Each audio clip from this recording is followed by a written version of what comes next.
ادھر جرمنی کے شہر بریمن میں مقبوضہ کشمیر میں ظلم و بربریت کے خلاف مظاہرہ کیا گیا۔ تفصیل شبیر احمد کھوکھر سے۔ لیں گے انڈیا سے لیں گے، اے یارو سن لو۔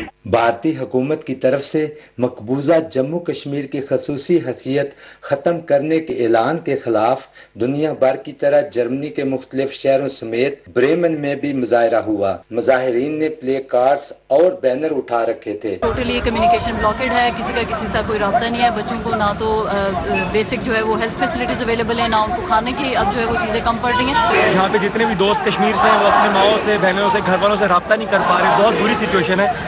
یہاں پہ ہم دنیا کو بتا رہے ہیں کہ کشمیر ایک نیوکلیئر فلیش پوائنٹ ہے اور آپ کو ضرور اس کے اوپر متوجہ ہونا چاہیے۔ مظاہرین سے خطاب کرتے ہوئے جرمن صوبائی اسمبلی کے ممبر نے کشمیریوں سے مکمل اظہار یکجہتی کا اعلان کیا۔ مقررین نے مقبوضہ کشمیر کی خصوصی حیثیت کی منسوخی کی شدید الفاظ میں مذمت کی اور مقبوضہ وادی کو 2 حصوں میں تقسیم کرنے کے اقدام کو مسترد کر دیا۔ مظاہرے کی انتظامیہ نے شرکاء میں نہتے معصوم کشمیریوں پر مودی سرکار کے مظالم سے آگاہی کے لیے احتجاجی مظاہرہ کا اعلامیہ 4 مختلف زبانوں میں تقسیم کیا۔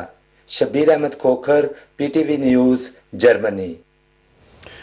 کشمیر میں بھارتی جارحیت کے خلاف راولپنڈی، اسلام آباد کے شعراء اور مصنفین نے بھی ریلی کا اہتمام